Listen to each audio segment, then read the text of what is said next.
And I said, like, don't you get bothered by having like weirdos show up at your house, letters to your kids? Like, that doesn't seem worth it to me. And he said, if that's the price I have to pay for the impact I want to have, I'd pay that price twice a day, 7 days a week. You got quite the Mozi media empire going on here.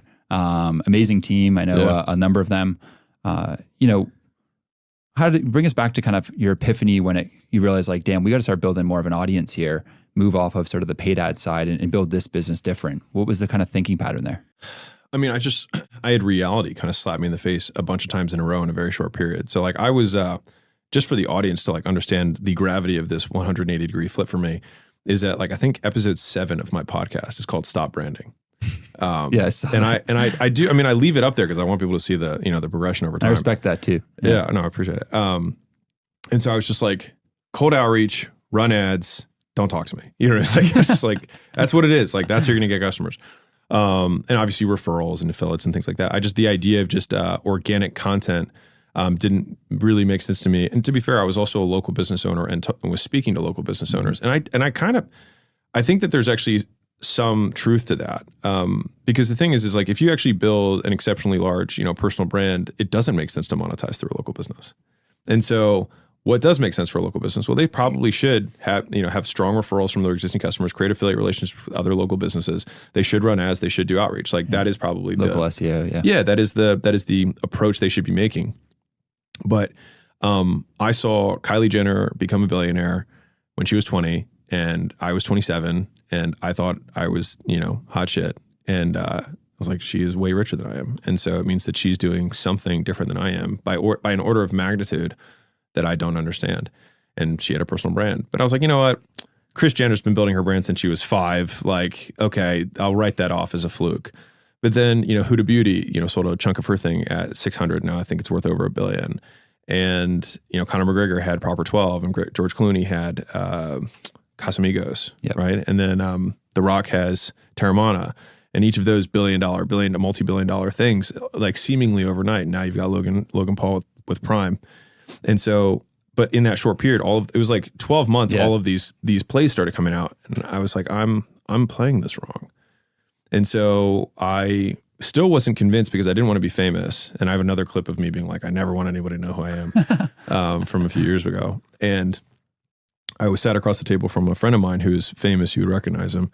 And I said, like, don't you get bothered by having like weirdos show up at your house like 3 times a week and like letters to your kids? And like, isn't that like, that doesn't seem worth it to me. And he said, if that's the price I have to pay for the impact I want to have, I'd pay that price twice a day and 7 days a week. Mm-hmm. And he just kind of looked at me and I just felt very called out, just like for being a pansy.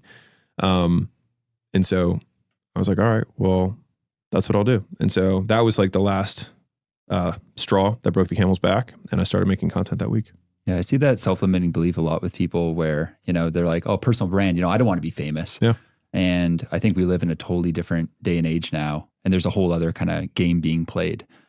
I'm curious on your side with, your personal brand. There's a lot of people out there that just can't see the ROI to this. Yeah. They're like, why am I doing this? I lose all my privacy. I lose all this. And like, what for? Yeah. How do you look at the ROI of what you've built? Yeah. And, I think you guys are spending like millions of dollars now on the whole content operation. We'd love a little bit of the, inside baseball and how that kind of all delivers results for you. So, right off the bat, I will say up front, I don't think everyone should be famous. I don't think everyone should build a personal brand. I don't think everyone should anything. You can do whatever you want. And I have billionaire friends who want to stay anonymous and they're pretty smart dudes, and so they've made that decision and I respect that. I do think that from a money-making perspective, it is a time warp. You can just go way faster. Mm-hmm. And that is because you can attract talent at such a higher rate than you could otherwise. You can bring people on who already know your values, know what you're about, have already consumed more content than most people's employees currently know about them and their way of doing business. You can basically pre-train your entire team before they come on board because of the amount of stuff that you put out. And those are just unbelievably valuable things. Not to mention, if you're on the deal side, like for us, like investing in companies, we have so much more trust at the table. And I think Charlie Munger said trust is the ultimate lubricant for deals. Is like there's just you're both trying to make the deal happen rather than being competitive. And I think that just it's so much better as a process, having been in both types of deals, very competitive deals, like white knuckle deals and really friendly deals. Way more fun to do friendly deals. And so those are kind of the pluses. And obviously you have an audience, so you can test things quickly. You can find solutions. Like I remember even this week I had one of our companies does $3 or $4 million a month in just loan volume as a percentage of their revenue for consumer spending.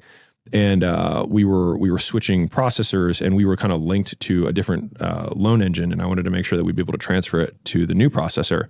And so I needed to get in contact with somebody high up at that loan processing company. And it was like, hey, if anybody knows anyone, let me know. And I got like 7 people who messaged me, and they were like, I know the co-founder, let me introduce you. And like, just, you don't have that without that kind of brand. So that's the pros. Yeah. The cons, and there are cons, is that privacy is the cost of fame. Like, that's what you give up. And for some people, that cost is always too much. For me, I'm not really that different in private than I am publicly. So it didn't seem like too big of a deal.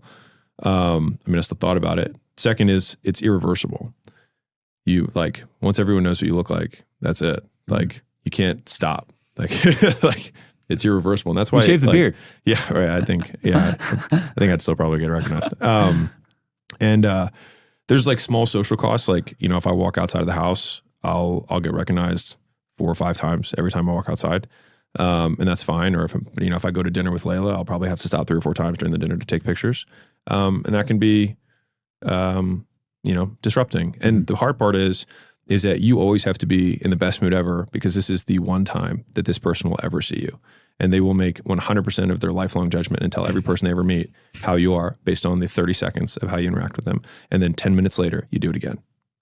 And so basically being able to manage that is a skill, I think. And I've worked really hard at that. Just because it doesn't matter, like, no one will ever empathize. So it doesn't really matter. They're like, boohoo, must be tough. You did choose that. And that's the thing, is like, I did choose this. And so I can't lament that. I just see that as part of the price. And so giving up privacy is the TLDR big umbrella cost of getting the fame wheel going.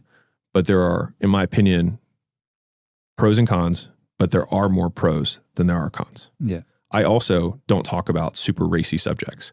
And so I don't have, at least to my knowledge, a huge hater base. I'm not political. For the most part, all my stuff that's out there is like to try and help people, make more. And I also lean really far away from shoulds. So I just, up front, like, do whatever you want. Like, this is just the stuff that worked for me. And if it works for you, awesome. If it doesn't work for you, I'm sorry, try someone else. You know what I mean? That's just, that's what's worked.